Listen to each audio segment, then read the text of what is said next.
everyone. Welcome to today's webinar. Welcome to Wellness Institute's Getting a Good Night's Sleep.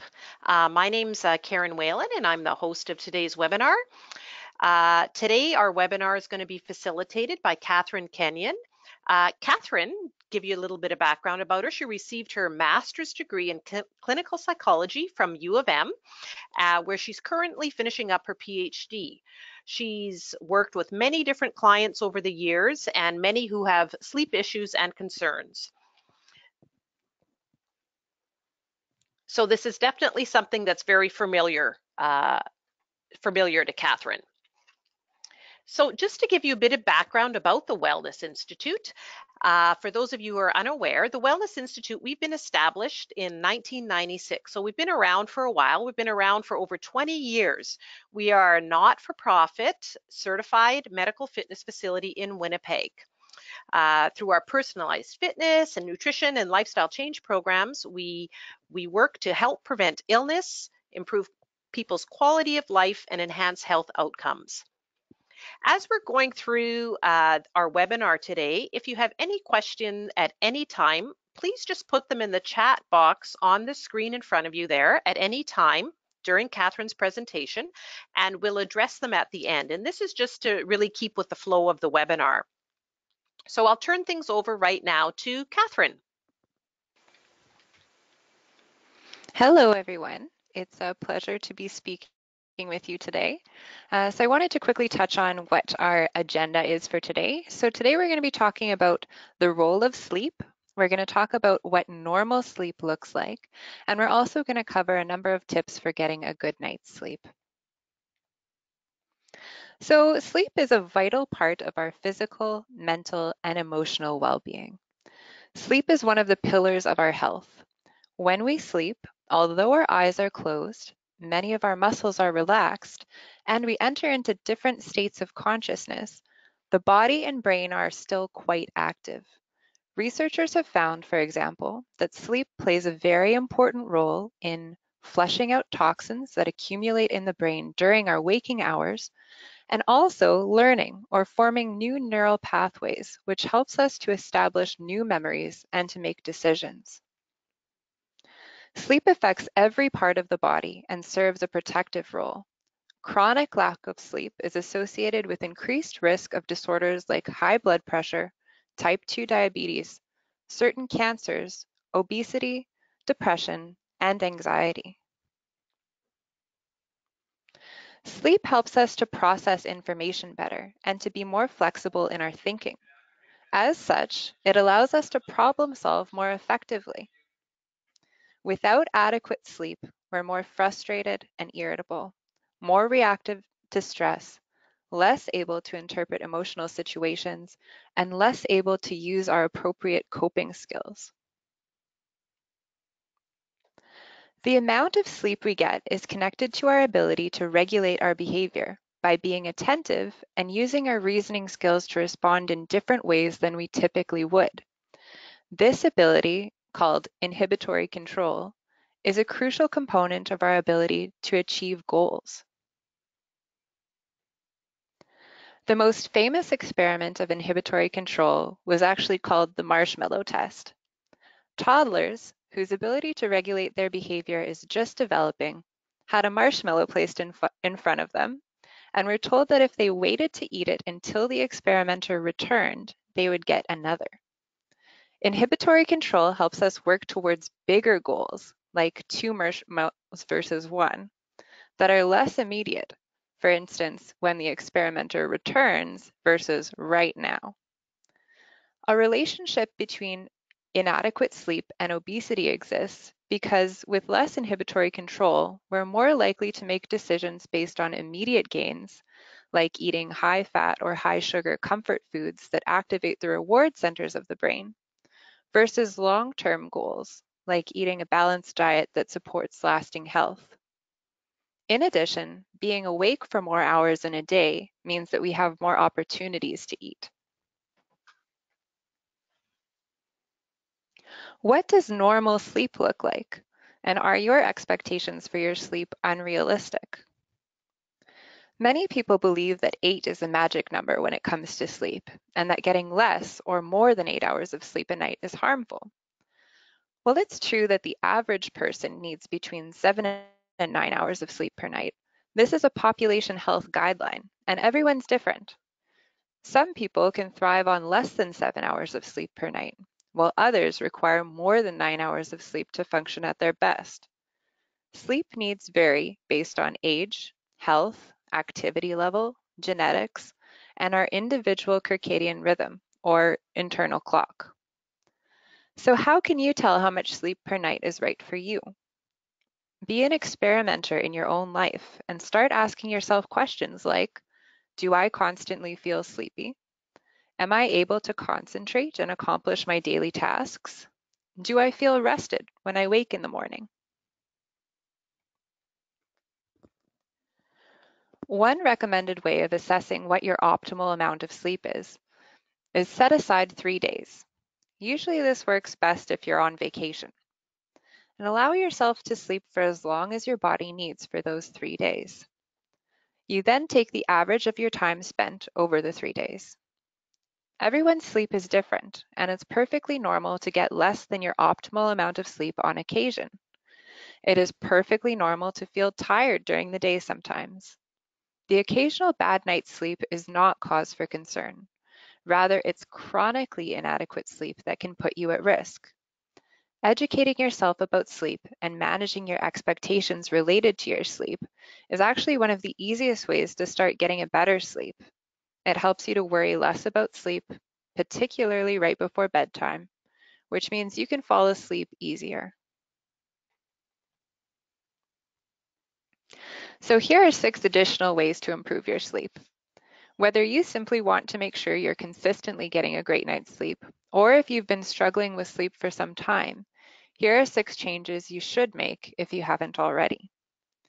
The first one is that the bedroom is for sleeping and sex. Is your bedroom a relaxing environment that's conducive to sleep? And what is your bedroom or your bed associated with?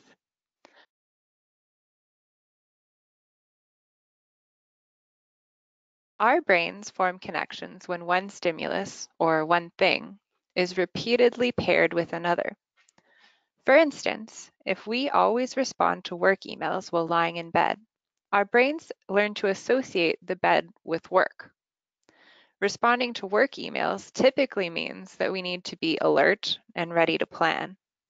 It might also cause us some anxiety or frustration depending on the situation. Soon, our brains will go into work mode when we get into bed, even if we're not looking at work emails, and it may be difficult to wind down and fall asleep.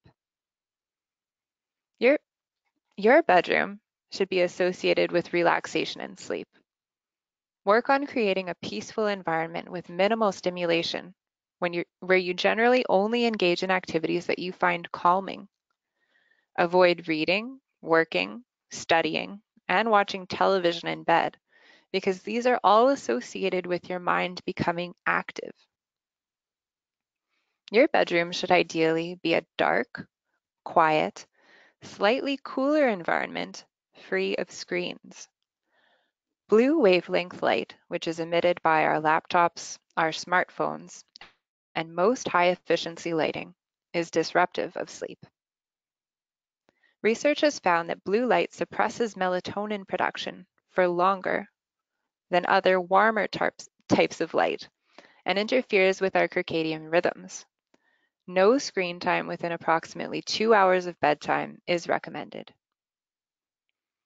The second big thing is if you don't fall asleep after what you perceive to be approximately 20 or 30 minutes, and that doesn't mean that you're watching the clock, it's just what you perceive to be 20 or 30 minutes, get out of bed. People often think that they are making things worse by getting out of bed, but that's just not the case. You don't want your bed to be associated with sleeplessness. Go to a quiet spot in your home and do something very boring. Reading a well-known or boring book is often recommended. I often tell my clients to bust out a vacuum cleaner manual and read through it. And if you don't feel tired after you finished, start all over again. When you start to feel sleepy, go back to bed. Establish a bedtime routine. How are you winding down? And how are you cueing your body that it's time to sleep? On top of ensuring that our bedroom is associated with relaxation and sleep, as bedtime approaches, it's important to provide cues to your brain and body that you should be winding down. This transition period is vital. Just like bodybuilders need to warm up before lifting heavy weights in order to avoid injury, we actually need to wind down in order to be most successful in going to sleep. This should start approximately 30 minutes before your goal bedtime. The routine you develop should be enjoyable, so you look forward to it each day. Examples of activities that you might find calming and that you might include in your bedtime routine include having a hot bath, keeping a gratitude journal, changing into your favorite pajamas, light reading on the couch, not in bed, listening to soothing music, lighting a candle, doing a short guided meditation, and of course, brushing your teeth. Light in the daytime and darkness in the bedroom. Sounds pretty straightforward. Are you helping to set your body's sleep-wake cycle? Making sure to expose yourself to natural light during the daytime whenever possible helps to maintain your body's natural sleep-wake cycle.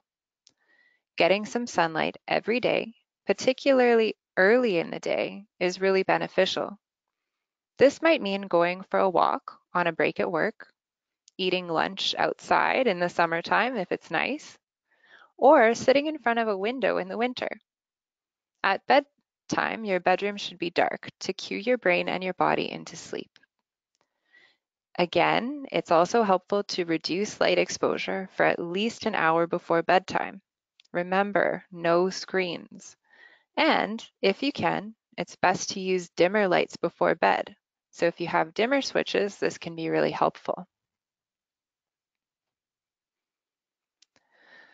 There are foods, liquids, and other things to avoid in order to help your sleep improve. In general, it's best to avoid eating a big meal or anything really heavy close to bedtime.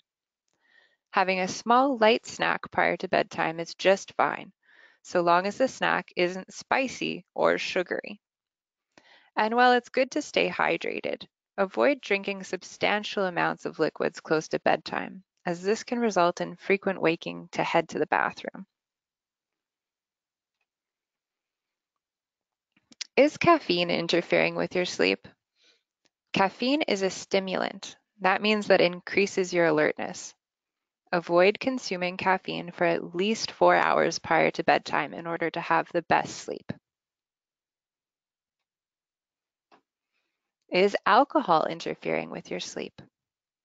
While alcohol is a depressant, which means it decreases your alertness, it has been shown to cause people to wake more frequently in the night and also to get less restful sleeps. Alcohol is associated with increased anxiety in the morning. Avoid consuming alcohol for at least 3 hours prior to bedtime, and remember to always drink responsibly. Is smoking interfering with your sleep? Smoking is both a stimulant, again, which increases your alertness, and a drug, meaning that it causes withdrawal symptoms. So this can lead to waking too early in order to have another cigarette. Smoking can also lead to problems like sleep apnea.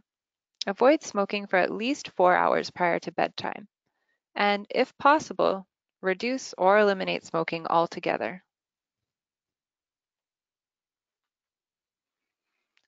Are you exercising appropriately in order to improve your sleep? We all know that exercise is vital for our well-being, but what's less well known is how beneficial exercise can be specifically for sleep. Exercise releases various neurotransmitters, which act on reward circuits and can give us a euphoric feeling. So this helps to alleviate worries and facilitates and strengthens our body's ability to handle stress. Exercise also tires us out, and at the end of the day, our bodies want to rest. Getting regular exercise, around 30 minutes 5 times a week, is recommended. Exercise in the afternoon has actually been associated with the greatest sleep benefits. Don't exercise within approximately 4 hours of bedtime to avoid feeling more alert and actually more wakeful at night. Be mindful and be consistent. Are you going to sleep when you are sleepy? Being mindful of how your body's feeling is important when it comes to getting a good sleep. Tune into your body at night and ask yourself if you're feeling tired. If so, head to bed. If not, maybe you need to increase the time you spend engaged in nighttime routine activities. Remember, these are things like reading, listening to music, or meditating. If you force yourself to try to sleep when you're not tired, you'll end up awake, frustrated, and also mentally associating those states of wakefulness and frustration with your bed. In this way, cultivating some flexibility is important. Is your wake-up time appropriate?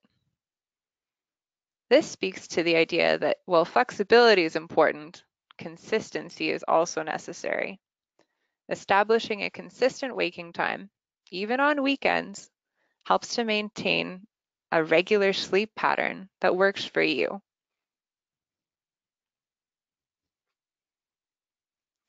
Be open to speaking with your doctor about your sleep. These relatively simple lifestyle changes are recommended as a first plan of action for addressing inadequate sleep. If you've implemented these changes and your sleep is still chronically poor, you should speak with your doctor. Doctors can assess for other factors that might be affecting sleep and prescribe medication when appropriate.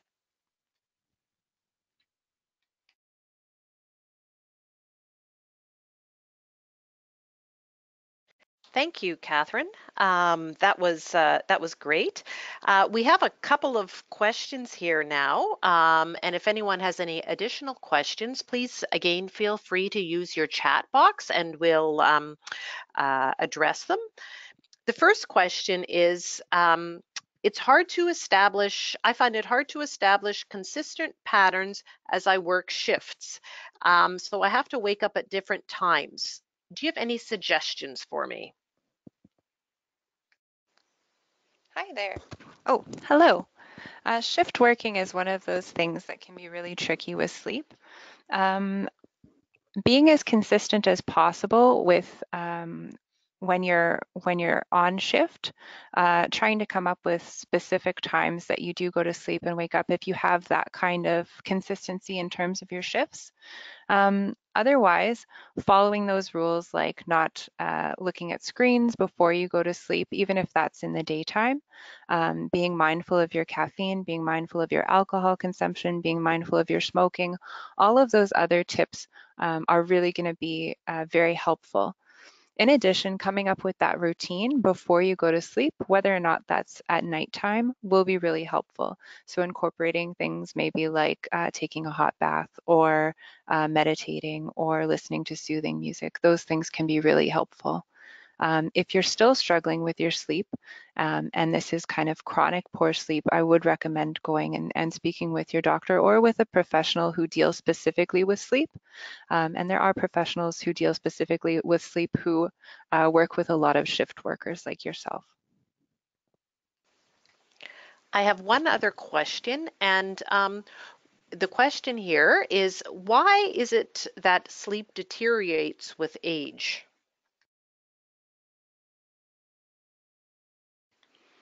That's a really great question. People often find that, well, over the course of the lifespan, we actually need varying amounts of sleep. So when we're infants, we sleep a lot, toddlers sleep a lot. And then during those kind of childhood years, we need less sleep. And then when you hit your teenage years, you sleep a lot again. And research has found that actually, as you age over the course of your adult years, you tend to require less sleep. So maybe part of it is not that the sleep is poor. Part of it might be that the sleep has changed. And some of that might actually be cognitive about figuring out what your sleep actually looks like and what's good and what's not good. On the other hand, there are certain things that occur in our lives as we get older. Stress is one of those things, or health concerns, changes that are taking place in our bodies that can impact sleep. So it's difficult to kind of put that all down in one answer.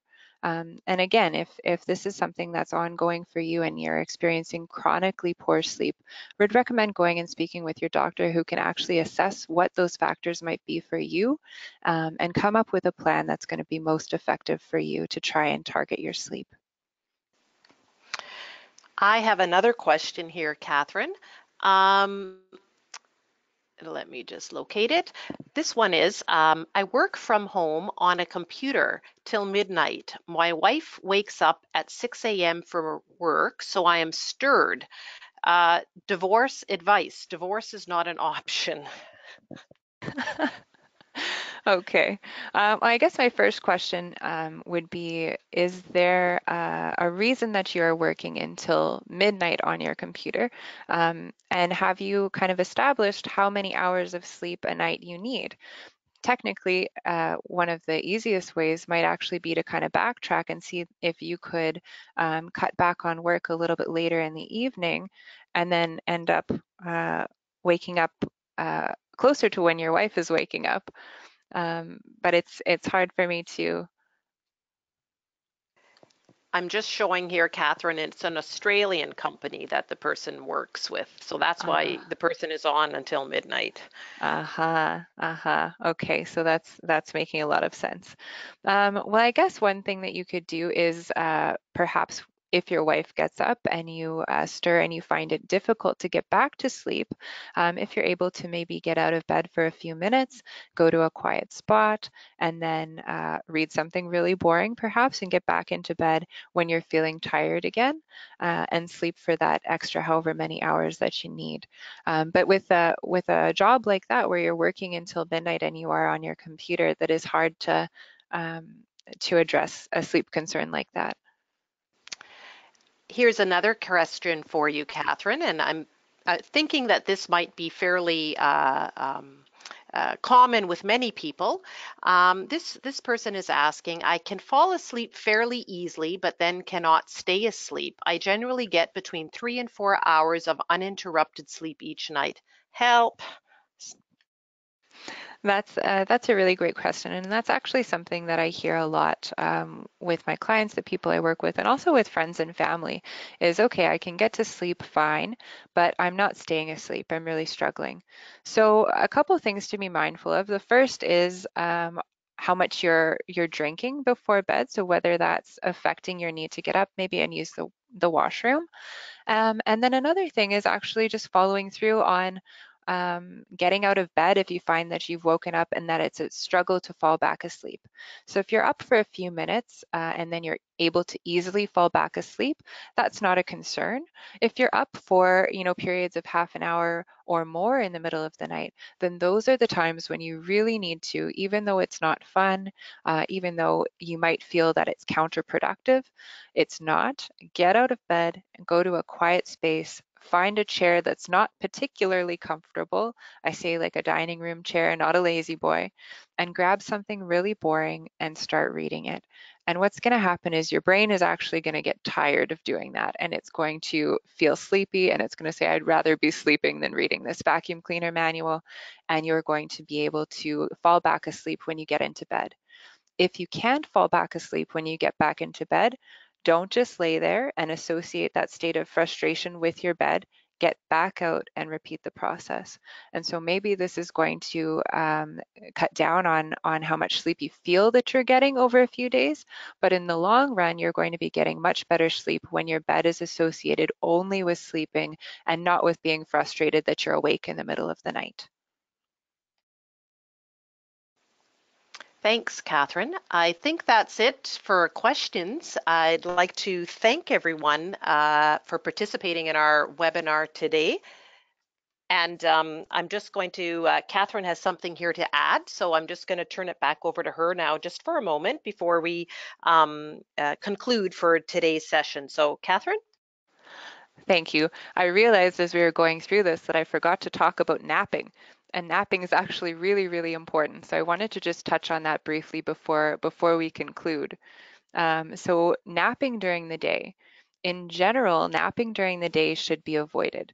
So this is really important because napping interferes with your natural sleep-wake cycle and can actually make it much harder to fall asleep at night when you're trying to go to bed. However, we all have had a really bad night's sleep sometimes, and we know that a nap can help us to feel better. So if you've had a really poor night's sleep and you want to feel better, you can nap, but limit your nap to 30 minutes or less. Make sure that you set an alarm and make sure that you're getting up after 30 minutes or less. And also make sure that you're taking your nap earlier in the day. So this should be at least 6 to 8 hours prior to your goal bedtime. And that way your nap won't interfere with your ability to fall asleep at night. Thanks, Catherine. Those were a really good thing to add. As I know myself, I often debate should I have a nap or should I not when I have a really poor night's sleep. So that's very useful information. So I appreciate that. Again, thanks to everyone today for participating and joining us on our webinar today. If you have any questions that weren't addressed, please feel free to contact us too. We hope you've enjoyed the session and found it informative and helpful.